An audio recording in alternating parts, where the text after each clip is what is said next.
Olá, irmãos, boa noite. Desejo a todos um bom começo de semana.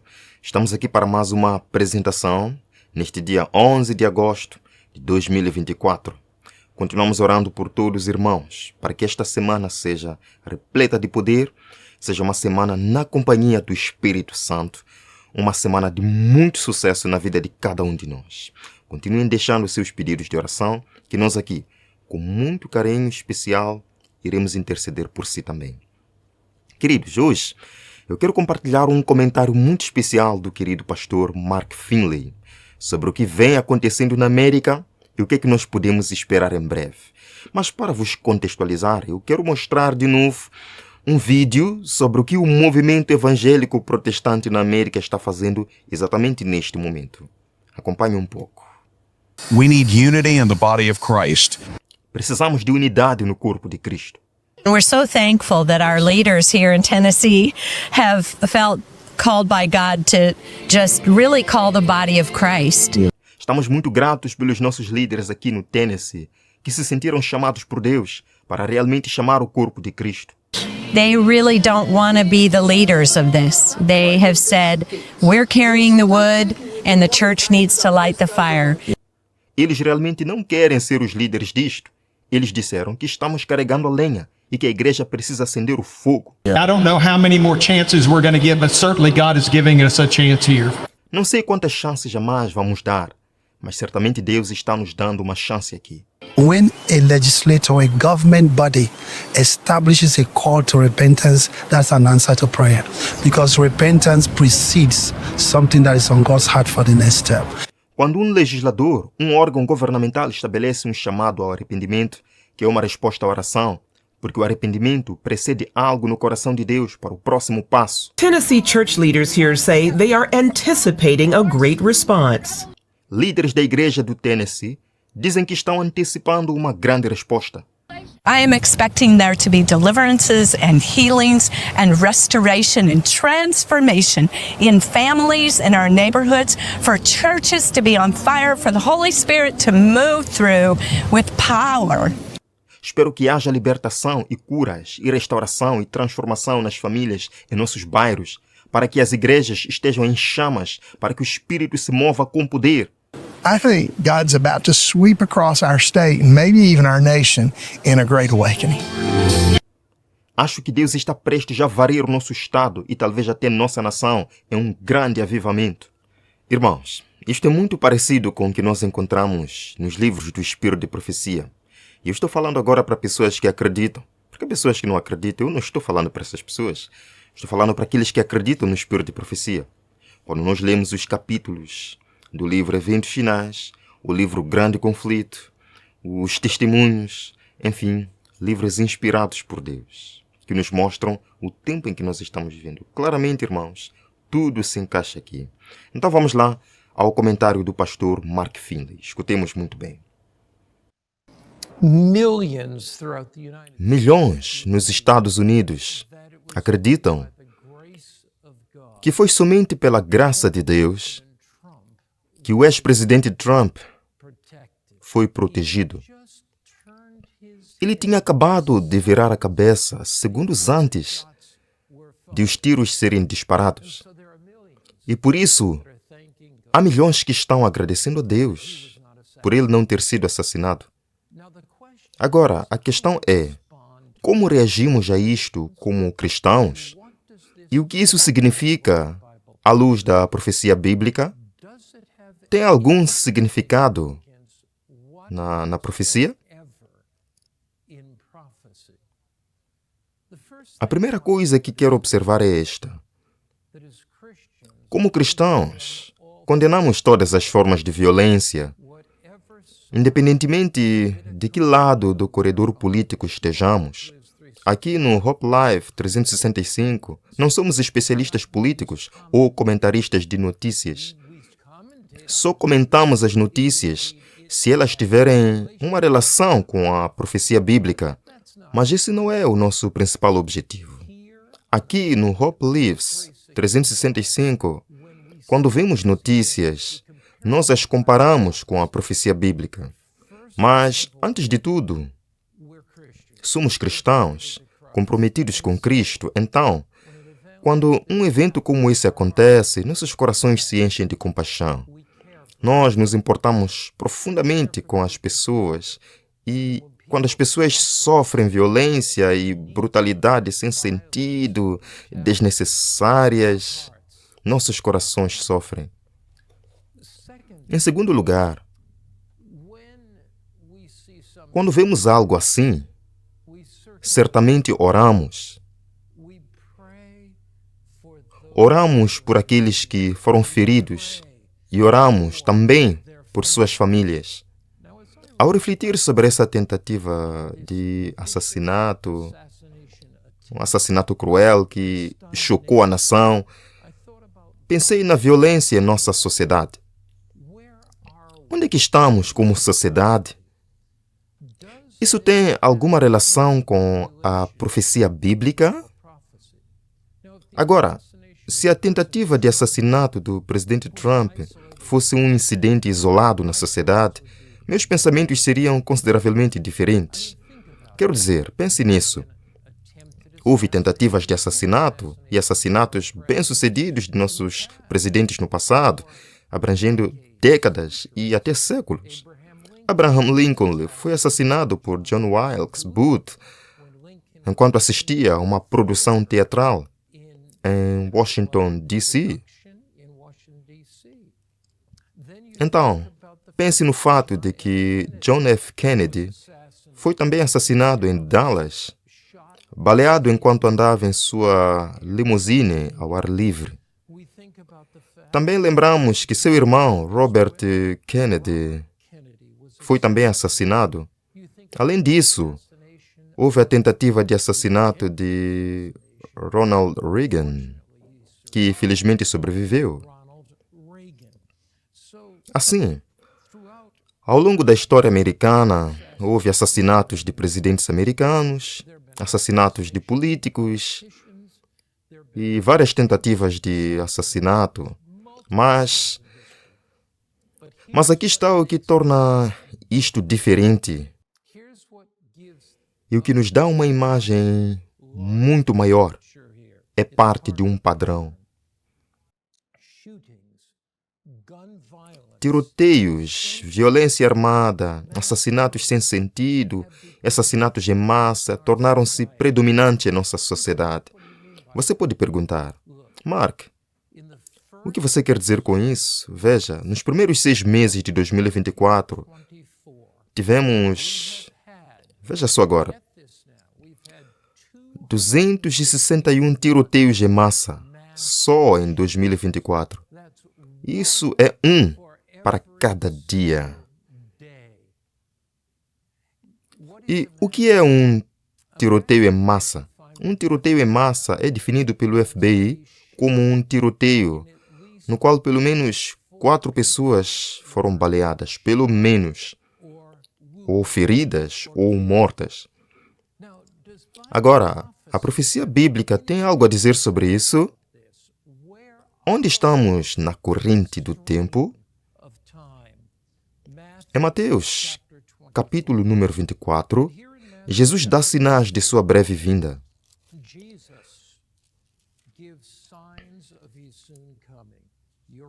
Você deve se lembrar que Jesus estava sentado no Monte das Oliveiras e, enquanto ele estava sentado lá, olhou para o Vale do Cedron e viu a luz brilhante no templo em Jerusalém.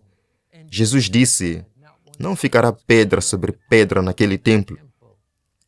Ele estava falando sobre a destruição cataclísmica do templo e sobre o fato de que Tito e os exércitos romanos desceriam e devastariam Jerusalém. Seus discípulos pensaram que ele poderia estar falando sobre o fim do mundo porque, em seu pensamento, um evento tão cataclísmico como a destruição do templo deveria significar o fim. Jesus apenas misturou 2 eventos. Ele falou sobre a destruição de Jerusalém e também sobre os sinais que ocorrerão em uma escala muito maior antes de sua vinda. Então Jesus disse, acautelai-vos, Mateus 24, verso 4. Acautelai-vos, que ninguém vos engane, pois muitos virão em meu nome dizendo, eu sou o Cristo. E ele fala sobre guerras, rumores de guerras, terremotos, incêndios e inundações. Mas o que eu quero que você veja está no verso 12, Mateus 24, 12. Porque a iniquidade se multiplicará, o amor de muitos esfriará, mas aquele que perseverar até o fim será salvo. Observe o que diz, ilegalidade. A ilegalidade será abundante, a iniquidade. O que significa a palavra abundar? Abundar significa saltar para frente. Abundar significa algo que prevalece. Abundar refere-se a algo que é uma epidemia em toda a sociedade. Ouça esta incrível declaração de Ellen White. Ellen White coloca desta forma: estamos vivendo no meio de uma epidemia de crimes. Se essa afirmação já foi verdade antes, certamente é verdade hoje. Homens e mulheres tementes a Deus ficam horrorizadas com essa realidade. Essa declaração foi cumprida exatamente no que vimos acontecer na noite de sábado, 13 de julho. Quando li a declaração, poderia ser mais claro que isto? A indiferença ao sofrimento humano é evidente. Quando o jovem estava lá em cima, ele não se importava com quem ele atirou. Fala sobre destruição brutal da vida humana. Ele não se importava. Ele estava matando pessoas inocentes. De fato, Jesus, nessa passagem em Mateus capítulo 24, compara nosso tempo ao tempo de Noé. Você o encontra em Mateus capítulo 24 e agora o verso 27, onde as Escrituras colocam desta forma: mas, como foi nos dias de Noé, assim será também a vinda do Filho do Homem. Como é que eram os dias de Noé? Então o Senhor viu que a maldade do homem era grande na terra, e que todo o desígnio dos pensamentos do seu coração era só mal continuamente. O que passa pela mente de um assassino em massa que o permite ser tão brutal e cometer tal violência sem sentido? É uma declaração surpreendente no 9º volume dos Testemunhos.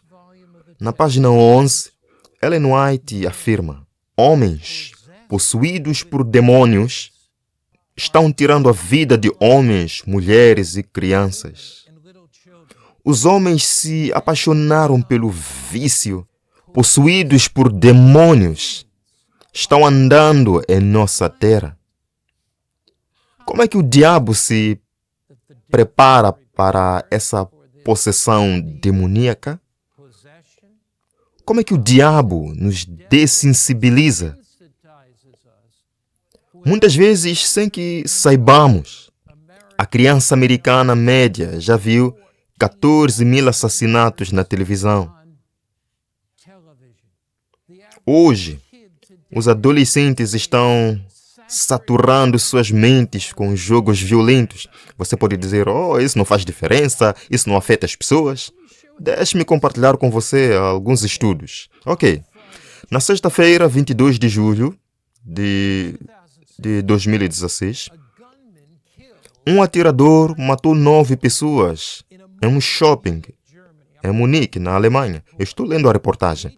O atirador de 18 anos foi posteriormente caracterizado pela mídia como estando sob cuidados psiquiátricos e abrigando pelo menos 2 obsessões.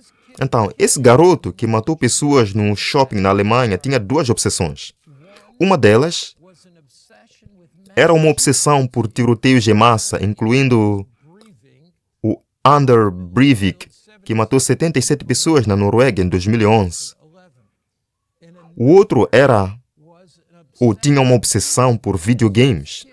Uma reportagem de Los Angeles, na Califórnia, afirmou que o atirador era um ávido jogador de videogames de tiro em primeira pessoa, incluindo Counter-Strike, enquanto outra manchete da CNN declarou o atirador de Munique como um fã de videogames violentos.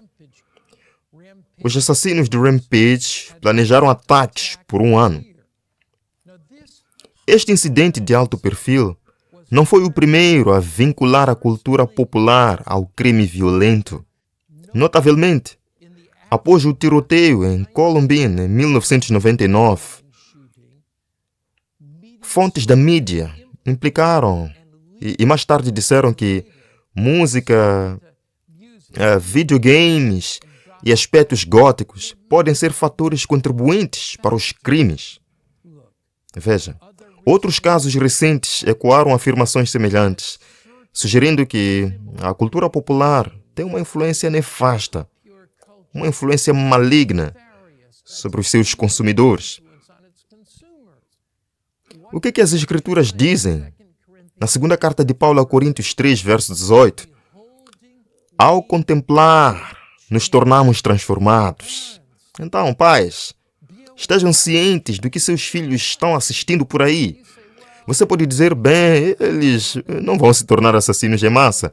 Não, eles podem não ser, mas eles estão perdendo a sensibilidade aos valores humanos.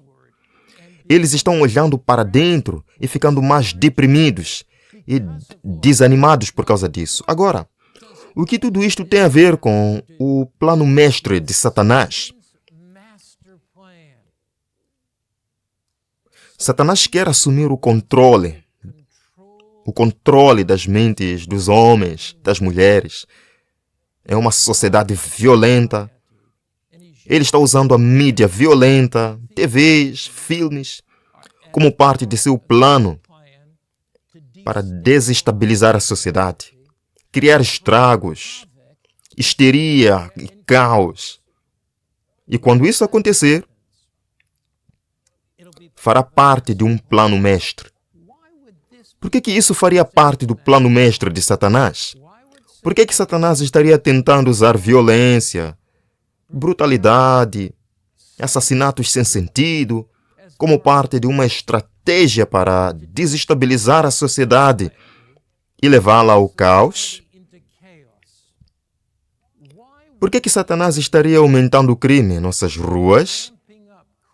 Roubos e toda a ideia de legalidade.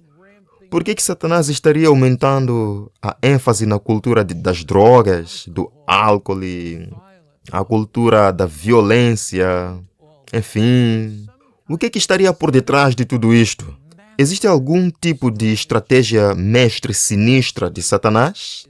Esse esquema faz parte de um processo de condicionamento mental projetado para levar as pessoas a ficarem tão perturbadas com os crimes horríveis, com os crimes desprezíveis e a violência em nossa sociedade, para que caiam em um renascimento religioso falso. Eles pressionam seus legisladores, então, para conter essa violência. A que isso levará? Quando a sociedade está desmoronando e há caos por toda parte, isso levará a um falso renascimento religioso. Isso, por sua vez, fará com que o pêndulo oscile para o outro lado, para uma sociedade totalitária e autoritária de lei e de ordem. E não ouvimos esse grito hoje? Um grito para voltar à lei? Um grito por lei e ordem? Fora de toda essa confusão, o diabo deseja um movimento popular para clamar por lei e ordem, o que acaba levando à restrição das liberdades religiosas e um poderoso falso reavivamento acompanhado de falsos sinais e milagres sob o anticristo. Veja, segunda carta de Paulo a Tessalonicenses, capítulo 2, 8 a 10. Vamos começar com o verso 7. Porque o mistério da iniquidade já está operando. O que o diabo faz? Ele tenta criar a ilegalidade. Ele desobedeceu a Deus no céu, levou Adão e Eva a desobedecer, e ele cria a ilegalidade em toda a sociedade. essa corrupção, essa brutalidade. É o mestre da ilegalidade. O versículo 8 continua. E então será revelado o iníquo, a quem o Senhor consumirá com o sopro de sua boca e destruirá com o resplendor da sua vinda. A vinda do iníquo é segundo a eficácia de Satanás, com todo o poder, sinais e prodígios de mentira, e com todo o engano da injustiça, entre os que perecem por não terem recebido o amor da verdade para serem salvos. E é por essa razão que Deus lhes enviará uma forte ilusão para que acreditem na mentira. Vamos descompactar isso. O sem-lei desestabiliza a sociedade, criando caos e confusão em todos os lugares. Satanás começa a operar falsos sinais e maravilhas. Falsos sinais e maravilhas. Os que não receberam o amor da verdade são enganados e iludidos. E como resultado dessa desilusão, eles podem pedir um dia comum de descanso e adoração. De onde vem esse dia comum de descanso e adoração? Vem do povo. Veja, aqui está uma declaração no livro O Grande Conflito, da irmã White. Você encontra na página 592. A corrupção política está destruindo o amor, a verdade, a justiça e a consideração pela verdade. Mesmo na América livre, governantes e legisladores, a fim de garantir o favor público, cederão à demanda popular por uma lei que impõe a observância do domingo.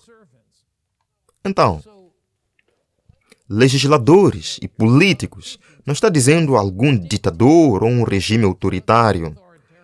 São aqueles que, porque querem votos, cedem ou vão ceder ao que a demanda popular dita. Por quê?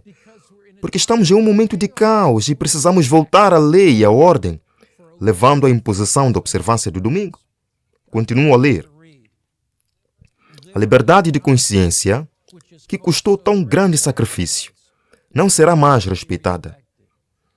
No conflito que está por vir, veremos exemplificadas as palavras do profeta. Ellen White cita Apocalipse 12, versos 17. O dragão irou-se contra a mulher e foi fazer guerra ao remanescente da sua descendência, os que guardam os mandamentos de Deus e têm um testemunho de Jesus Cristo. Onde estamos na corrente do tempo? Ao olharmos para o nosso mundo, vemos desastres naturais sem precedentes, meus irmãos. Vemos tufões, vemos tornados, ciclones, furacões, inundações. Vemos instabilidade entre as nações. Vemos instabilidade no Oriente Médio, na África, na Europa. Observamos as economias do mundo penduradas por um fio fino. E olhando os eventos mundiais e à luz dessa tentativa de assassinato, que, graças a Deus, não teve sucesso no ex-presidente Trump, o que é que vemos? Vemos um padrão de brutalidade, um padrão de violência e um padrão de mídia. Um padrão de mídia hoje. E quando você olha para a mídia, e espero que não olhe muito para ela, o que é que você vê lá? Você vê brutalidade nos videogames, violência nos videogames, brutalidade na televisão. Você vê brutalidade na mídia. Combine isso com a ênfase da mídia, a ênfase do Hollywood. Deixe-me falar diretamente com vocês. O que vai acontecer? De acordo com a profecia, haverá uma reação total e absoluta contra tudo isto. E o pêndulo oscilará do ultraliberalismo para o ultraconservadorismo. Ele vai balançar da esquerda para a direita. Os legisladores cederão ao desejo do povo por lei e ordem na sociedade. E como resultado, farão cumprir um decreto para um dia comum de descanso e adoração, onde as pessoas possam descansar como um dia de família, conforme proposto. Onde é que estamos em tudo isto? Qual é o chamado de Deus para o seu coração e mente? Se alguma vez houve um tempo para que os nossos corações estejam ancorados em Cristo, este tempo é hoje. Quando Jesus conclui seu sermão sobre os eventos dos últimos dias, ele fala em Lucas capítulo 21, verso 25, sobre a angústia das nações na terra. Então ele diz no versículo 26, Lucas 21, verso 26, o coração dos homens desfalecerá por medo e pela expectativa das coisas que estão por vir sobre a terra. O que é que os move, irmãos? O que é que os move? O que é que os motiva à ação? Seus corações estão tremendo de medo. Então eles pressionam os legisladores a fazer algo a respeito e trazer a lei e a ordem de volta à nossa sociedade. Eu achei muito interessante e oportuno este comentário do pastor. Queridos, foi exatamente o que falou o pastor Franklin Graham, o filho do evangelista Billy Graham. E a propósito, a Associação Nacional dos Legisladores Cristãos Americanos fez questão de postar um artigo de Franklin Graham abordando sobre a condição da América atual e a sua óbvia solução. Vejam aqui. Na página oficial da Associação Nacional dos Legisladores Cristãos, há 3 dias eles postaram, dizendo que hoje estamos mais conscientes do que nunca de que líderes liberais e ímpios americanos colocaram a nossa nação em risco. Eles fizeram com que o governo de nossa nação se tornasse ímpio. Franklin Graham abordou isto num artigo que compartilhamos consigo hoje. Então vamos lá ao artigo. E por acaso eu compartilhei com os irmãos. Mas quero voltar a compartilhar para que os irmãos entendam de uma vez por todas que nós não estamos lidando com coisas tão futuras assim. Nós já estamos vivendo no cenário profético. Vejam só, ele disse: voltar-se para Deus é a única esperança por uma nação que virou as costas para Deus. Aparentemente, olhando para o título, não tem nada a ver. Afinal de contas, é bom que a nação se volte para Deus. Mas escutem o que ele diz. Ele diz que a violência é galopante em nossas ruas. Gangues e bandidos vagam e matam, não apenas à noite, mas em plena luz do dia. Esta é a condição da América. E o pastor Mark Feeley mostrou também para nós. E Franklin Graham continua dizendo: todo o tumulto e caos que vemos na nossa nação e no mundo hoje é um resultado direto do abandono dos padrões sagrados de Deus. Ele diz que vamos dar uma breve olhada nos 10 mandamentos, a lei de Deus que é imutável e a pedra angular da civilização. Por que a América está vivendo este tumulto hoje? Porque abandonou a lei de Deus. Ele diz que são os 10 mandamentos imutáveis de Deus, meus irmãos. E ele começa a citar esses 10 mandamentos imutáveis de Deus. E no 4º ele diz: lembra-te do dia de sábado para o santificar. Até aqui não há nenhum problema. O problema começa quando ele interpreta esse sábado do 4º mandamento. Ele diz, aí no vermelho: nosso sábado moderno, entre parênteses, domingo, deveria ser um tempo especial para adorar. Em outras palavras, Franklin Graham está dizendo que se a nação americana está vivendo no tumulto é porque abandonou a lei de Deus. E dentro desta lei de Deus está o descanso dominical. Está isto claro, irmãos? Vamos continuar. Ele diz: quando um povo deixa de lado as leis de Deus e cria suas próprias normas, sua nação está em sérios apuros. A lei de Deus é santa, imutável e dada em sabedoria divina e verdade inegociável. E ele cita Lucas 13, verso 5, que diz: se não vos arrependerdes, todos de igual modo perecereis. É uma questão de vida ou morte. A América está vivendo agora uma questão de vida ou morte. Ou volta aos 10 mandamentos, incluindo o domingo, que é o sábado moderno, ou vai perecer como nação. Queridos irmãos, eu creio, e esta é minha opinião pessoal, não é doutrina, é minha opinião. Vocês podem não concordar. Eu creio que já é tempo de nós não olharmos muito para a profecia numa perspectiva muito futurística. Ah, isto vai acontecer. Quando acontecer, depois vai acontecer isto. Eu creio que nós já estamos vivendo isto no presente. É minha opinião, como um analista dos eventos. Enfim, deixemos os eventos transcorrerem e nós veremos que, de fato, é isto que este movimento quer. Meus irmãos, vamos terminar esta apresentação. O tempo já está nos deixando. Eu espero que tenha sido produtiva para cada um de nós. Este é um tempo que devemos desenvolver um relacionamento mais profundo com Jesus. Vá de joelhos, dobre o seu joelho e clame por libertação dos vícios. Clame por poder para vencer todos os defeitos de caráter. Irmãos, o tempo é agora. Bem, vamos terminar com uma oração. Senhor Jesus, em Tua presença estamos neste momento.